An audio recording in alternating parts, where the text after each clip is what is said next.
Hello and welcome. Today I'm doing the first kind of video like this I've ever made. I'm so dumb, I never thought of doing this before. I asked my subscribers what they'd want. And number one on the list was this, what to do with your summer holidays. Now I found this the hardest video I've ever made. I've started it about 5 times because I just waffle too much. I've got so much to say. So I'm going to try and keep this brief. Number one, that's 2. Number 1, make sure you do something creative. Creativity is at the heart of everything you'll enjoy in the rest of your life. By the time you're 25, you will have done absolutely everything you've ever dreamed of doing. You know, all those experiences you're looking forward to will probably be old when you're 25. So what's left? Well, what's left is your passion. What's left is your ability to get lost in something so that time disappears. So the first part of this video is about the value of getting lost in something creative. So here's an example all of you will be able to do, and then hopefully apply that to the things you're passionate about. So all of you will be sitting on hundreds, if not thousands of photos on your phone. Some of you will have awesome quality cameras in those phones. Now, what do you do with that stuff? Well, I want you to become obsessed with something. So either the taking of the photographs, or the editing of the photographs, or putting them together in a book. Now, let's go big. It really helps to go really large in your ambition here first. So what I'd suggest to you is that you decide to make a book of all these photos, whatever they are.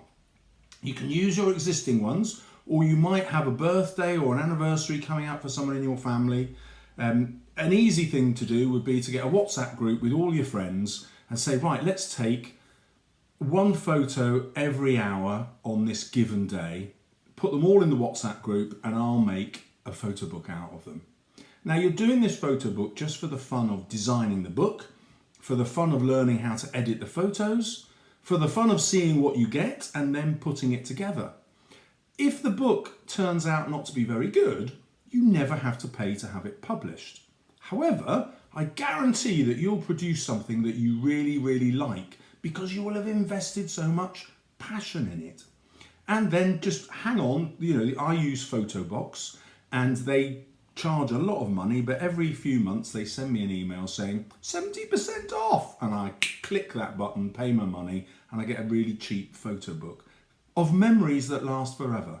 And the one thing that you will never regret having for the rest of your life are memories. So you can capture those memories right now, and I promise you'll look back at that book and cherish it forever.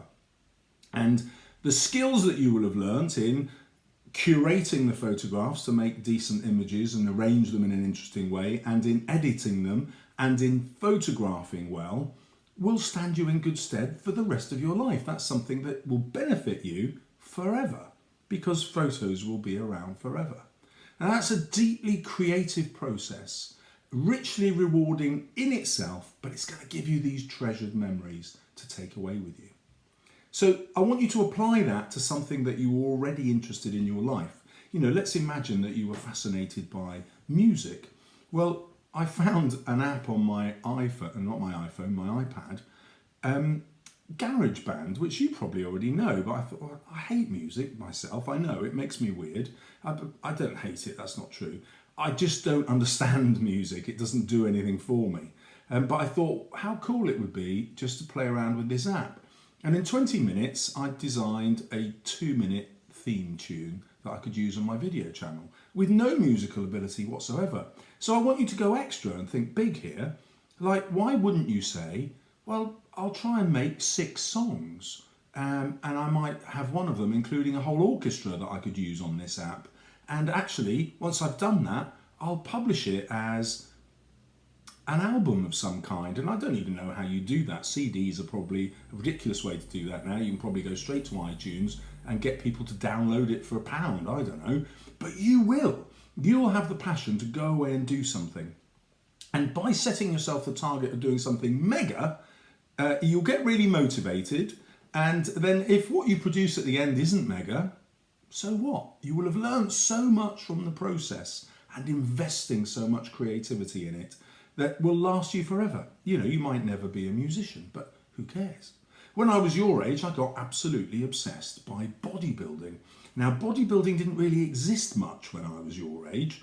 You know, Arnold Schwarzenegger made his first film, I think in 1980, called Pumping Iron. It's a classic. I suggest you go and watch it if you're interested. Anyway, I watched this huge god and I thought, wow, I want some of that action. And I went away and started pumping iron. So here are my puny muscles now. However, although I was rubbish at bodybuilding and I had too much chubbiness, I did discover I was immensely strong. You know, if professional rugby had been around at the time when I was your age, I would have given that a crack. I would have thought, yeah, I'll try and be a professional rugby player. Why not? And the point isn't that, oh, you'd earn lots of money. The point is you've got a passion and you should pursue it and go for it.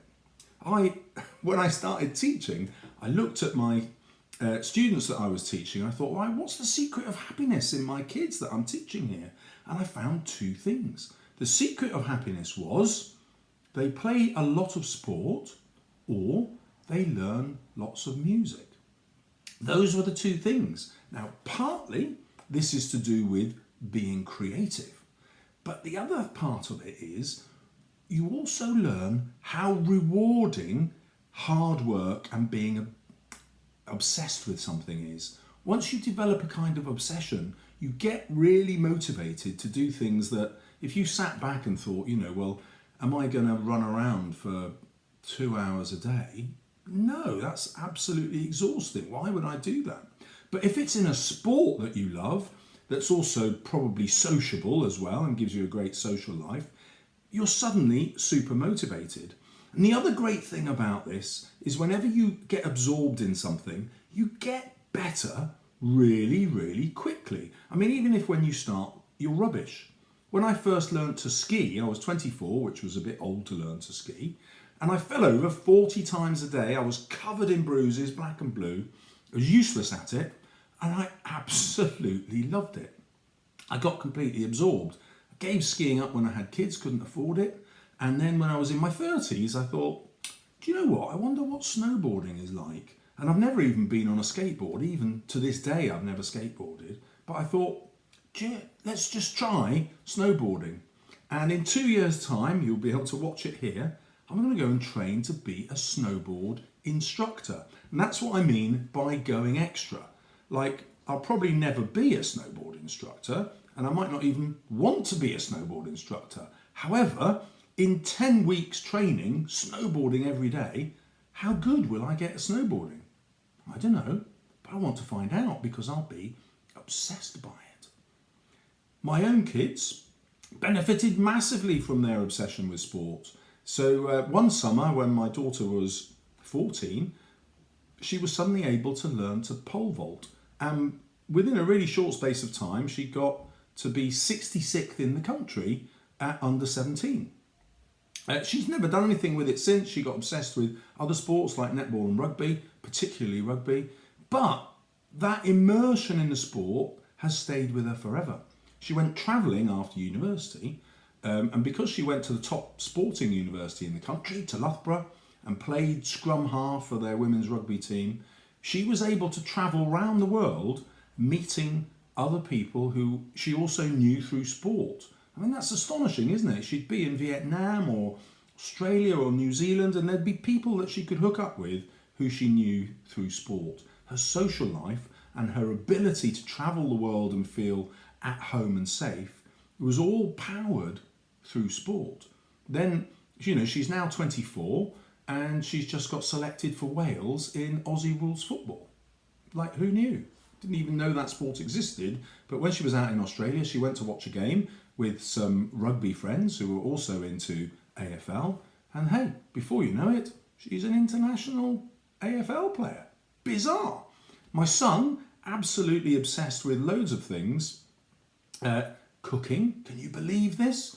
He follows Michelin-starred YouTube chefs and learns how to make awesome meals. When he comes home, we get him to cook.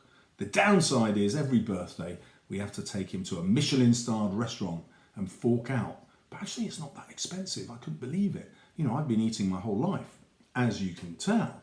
But as soon as I was introduced to Michelin-starred food that I could get for, you know, a whole meal for about £35 at lunchtime, that would just blow me away. I thought, wow, how cool is this? And my son, if he chooses, will be able to make those sorts of meals. At the minute, he's got obsessed with jiu-jitsu. Now, he's doing an engineering MSc, and because of Brexit, nobody is hiring. So he's at one of the top universities in the country, and all his mates can't get a job. So I've said to him, well, where's the best jiu-jitsu gym in the world? New York, Dad. Well, I'm willing just to give him some money to go and live in New York for 6 months and train to be a semi-professional jiu-jitsu player. Not because he'll ever compete at any kind of level, but it will feed his obsession so that he becomes absolutely awesome at something which he'll be able to do for the rest of his life. And I totally value that. Being able to absorb yourself in something is an incredibly rich way to use your time. I've had too much protein, what can I say? So chuck yourself into something creative and chuck yourself into a sport. Now, the next thing, which is fascinating actually, is what gives people a quality of life. Something called the remembering self. So I'll just dramatise it for you like this. So my kids are off to Glastonbury this week. So let's imagine you could go to Glastonbury with your best mates and you'd see every band that you absolutely love. And they're guaranteed to be there. You'll even get up on stage with one of them, okay? That's our scenario here. But as soon as you leave Glastonbury, you and all your friends will forget absolutely every single moment of it. You'll have zero memories. On the other hand, option 2, you could go to a house party with all your mates and you're going to have a really good time and you'll remember all of it. Which do you take? Now, what most people would do, because they are obsessed with the remembering self, we all are, is you would pick the experience that you can remember. Just having the experience and being happy for that time is not enough to satisfy us. What we want are memories. So that's how you should use your summer holiday now. Use it to build memories. Do something again that is going extra. So you want to be with your mates? Okay, well, go youth hosteling for a week. You know, take 6 of you and decide to go to the Lake District or to Wales or to travel to some of our islands in Scotland, whatever it is. Go extra and build some massive memories. Of course, you'll take loads of photos on those trips and be able to do the photo books. Or many of you will have YouTube channels or be experimenting with video. Well, what would happen if you learnt an awesome video editing package and put together a whole video of your experience? It would be fascinating, and you could store it on YouTube forever, something to show your parents, but also your kids when you have kids, your grandkids. I know that seems like miles off, but my point is the investment you put into an experience now will last forever, and that's powerful. Any experience that you're interested in having, do it in as extreme a way as possible. So let's say you just want to hang out with your mates for a day. All right, well, where would you do that? Well, you could go round and chill out at their house, and then you won't remember that because you chilled out at each other's houses many, many, many times. But what if you just took a train together and went on a trip? You might go to the Brecon Beacons or to the Lake District, or you might go and explore a city that you've never been to before. Whatever. But do it in such a way that you'll never be able to forget it. Even if the day turns out to be a disaster and you fall out with 3 of your mates, it will still be a memory that you come back to again and again and again. And your remembering self will thank you. So build experiences that you will remember. They don't have to be super expensive. They don't have to be skydiving, you know, but just experiences that are memorable because of the people that you were with, the place that you were at. Or you went out of your comfort zone somewhere. You know, get on your bike with your mates and say, right, we're going to go on a 100-mile cycle ride. Well, that's a bit insane, Mr. Sanders. Okay, let's say 50 then. But, you know, go to as an extreme level as you can and see what happens. So here's something that I would love to do over the summer. I would like to publish a book of student writing. If you would like to be published and you think your writing is pretty good, could be poetry, could be stories, could be descriptions, whatever it is, why not post it as a comment and I'll see if I can publish, and I'll even send you a copy of the book when it's done. What I'll do is use it as a teaching resource, so I'll write the book as a way to show students how to improve their writing and show teachers how to teach it, but I'll basically use your writing. You will be a published author. Or make your own book. Now, I'm not selling my literature guide here. This is my inspection copy. But I just want to show you what it looks like as an object. You know, it's actually really rewarding to have written something that you can get published yourself. So you could publish your own stuff. And I can't tell you how glorious that feels. So when I look at this, I just feel really happy. It's because it's a lovely object. I love keeping it, and it's professionally printed. Probably can't see that properly. There you go. Professionally printed, looks really cool, and it costs you almost nothing. So you upload it onto Amazon, publish it as an ebook, and this cost me, I don't know, £5 or something to publish for myself. I mean, it's incredible. And you could do that for your own writing. It doesn't matter if your writing is not particularly brilliant. It's just something that you're going to be obsessed with for a few weeks, and then this will last forever. Your parents will be blown away by the whole idea. Your kids will be blown away by the whole idea. Publish a book, why wouldn't you? Well, you might not have enough writing, in which case, send it to me. I'll turn you into a book. Right, my final bit of advice, if you can, you don't have to do this, is try and think of something which is going to benefit you in a practical way. So when I was 17, I spent 2 weeks of my summer holidays learning how to touch type on the old-fashioned clickety-click, click, click, click typewriters. Now, this isn't something that especially interested me in itself. However, I knew that it was going to be enormously useful to me at some stage. Now, this was before the internet and before word processing. Well, you can imagine when word processing came along, I was like a genius. I could type 60 words a minute, and I got ahead of all my friends in terms of my essay writing because it was just so quick. Now, on my iPad, I have learned to dictate so that I can dictate hundreds of words a minute. This is absolutely amazing. I sat down with my daughter, who's training to be a teacher, and she needed to write 2,000 word essay. I said, here you go, this is how I would do it. And I dictated 1,500 words in something like 10 minutes. And she was like, blimey, that's going to change my life. I'll be able to do my essays in an hour, whereas in the old days, like yesterday, that would have taken me 4 hours. It's taken me a while to learn to dictate that brilliantly, by which I mean I think in sentences and I can also dictate the punctuation as I go, so there's no waffle, unlike my video, for example. There's no waffle when I dictate. Well, you could train yourself to do that in 2 weeks. You would be an amazing dictator. And then what? How easy would writing a book be once you know how to dictate thousands of words an hour? Pretty amazing, isn't it? Because suddenly you've written 5,000 words and your creative energy now goes into redrafting them and making them awesome. Don't forget that if you're going to submit some writing to me. So, what about an awesome collab? Do you say collab or collab? Well, imagine this. You spend your summer doing something awesome. You create something because you've gone extra, and you make a video of it. Send it to me. Like, you can Dropbox link it, and we'll put a collab together. Like 15 awesome summer experiences from Mr. Saleh's subscribers. How cool would that be? And even if nobody else watches it, I will love it. But of course, loads of people will, because you've got families, you've got social media, you've got friends. It would be awesome.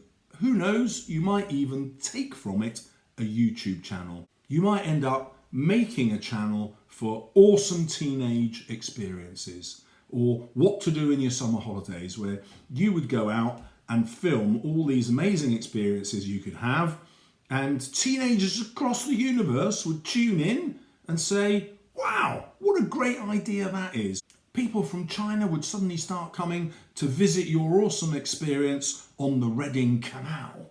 I'm exaggerating for effect, but these things happen. And why shouldn't they happen to you? Go out, make some videos, start a YouTube channel. Let's do a collab. Anyway, I'll leave that in because I want you to see how easy it is to start thinking big. Now, you won't be used to thinking big because you're young, and you won't be used to thinking big because you think, oh, that's a bit big, it's a bit challenging, isn't it?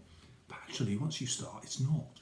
It's not challenging at all because you just get lost in it, you get absorbed, and if what you produce isn't the big vision that you started off with, who cares? It's still going to be much bigger than something else that someone else is doing, and it'll be fun. You'll enjoy it. So let me know how you do. Send me your videos, and let's crack YouTube. Why not? Thank you very much for watching. See you soon, I hope.